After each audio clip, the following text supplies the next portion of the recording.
ఒక్కళ్ళు మంచివాళ్ళు ఉండి చుట్టుపక్కల 10 మంది చెడ్డవాళ్ళు ఉన్నారనుకోండి, చెడు ప్రభావం వాళ్ళ మీద ఎక్కువగా పడేటువంటి అవకాశం ఉంటుంది. అందుకని అలాంటి పరిస్థితులకి పోకుండా, అలాంటి సహవాసాలు లేకుండా, అలాంటి వాళ్ళు ఉన్నప్పటికీ మనం మాత్రం తగ్గి ఉండకుండా ఉండటానికి మనం ఏం చేయాలి? కడి ప్రభావానికి లోనై మనం తప్పుడు పనులు చేస్తే ఇక మనం అందులో నుంచి బయటికి రాలేం. ఎవరి సంగతో మనకనవసరం. మనని మనం రక్షించుకోవాలి. మనని మనం సరైనటువంటి మార్గంలో నిర్దేశించుకుని మనని మనం సక్రమమైనటువంటి మార్గంలో నడిపించుకోవాలి. మనం నడిచేటువంటి ప్రయత్నం చేయాలి.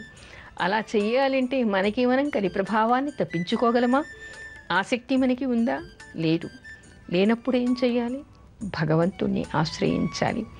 అందులో ముఖ్యంగా మనకి స్కంద పురాణంలో చాలా ఆసక్తికరమైనటువంటి నామాలు కనిపిస్తాయి. నిత్యం నిద్రలేవు కానీ పడుకునే ముందు, ఏదైనా పని ప్రారంభించినప్పుడు, ఎక్కడికైనా వెళ్ళినప్పుడు, అశాంతిగా ఉన్నప్పుడు, దుఃఖంతో ఉన్నప్పుడు, ఎవరైనా మన చుట్టూ దుష్టుల ప్రభావం మన మీద ఉంది అనుకున్నప్పుడు, మన పిల్లలు తప్పుదారిలో నడుస్తున్నారు అనుకున్నప్పుడు, ఈ రామలింగేశ్వరుణ్ణి ఈ నామాలతో స్మరించటం వలన కలి ప్రభావం మన దరిదాపులకి రాదుట, మనని అంటుకోకుండా వెళ్ళిపోతుందిట.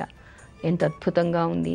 ఎలాంటి యుగంలో మనం ఉన్నప్పటికీ, ఎలాంటి కలి ప్రభావం ఉన్నప్పటికీ కూడా దానికి లోను కాకుండా మనని మనం రక్షించుకునేటువంటి మార్గం మనకి కనిపిస్తోంది. అందుకని నేను కొన్ని నామాలు చెప్తాను. ఎవరైనా కలి ప్రభావానికి లోను కాకుండా సరైనటువంటి మార్గంలో నడవాలి అని అనుకుంటే ఈ నామాల్ని జపిస్తూ ఉండండి. రామనాథ మహాదేవ రక్షమాం కరుణానిధి. రామనాథ మహాదేవ రక్షమాం కరుణానిధి. ఓ కరుణామూర్తి, కరుణానిధి, ఓ మహాదేవ, ఓ రామనాథ, నన్ను రక్షించు అని భావన చేస్తూ ఆయనని స్మరిస్తూ నమస్కరించుకొని ఈ నామాలతో జపం చేస్తూ ఉంటే, ఈ నామాల్ని స్మరించుకుంటూ ఉంటే మీ చుట్టుపక్కల చెడ్డవాళ్ళున్న వాళ్ళ ప్రభావం మీ మీద కానీ మీ పిల్లల మీద కానీ పడకుండా ఉంటుంది.